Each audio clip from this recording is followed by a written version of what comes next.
day! Ngayong araw ay gagawa natin ng lalagyan itong speaker ni Pegasus. Kaya tara, samahan niyo ako.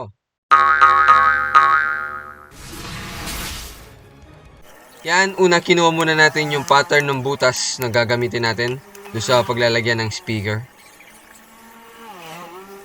Pagkatapos, kumuha na tayo ng compass at tinransfer na natin yung pattern doon sa gagamitin natin na marine plywood.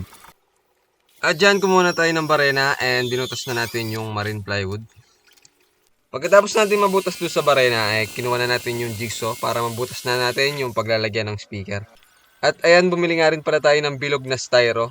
Yan, pinutol natin yan sa dalawa and yan yung gagamitin natin na molde na paglalagyan ng speaker.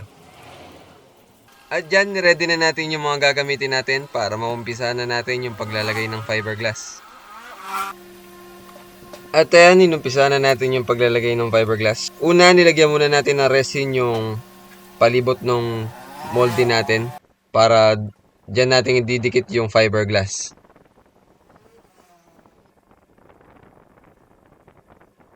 At ayan, kinabukasan, tinanggal na natin yung styrofoam na ginawa natin na molde.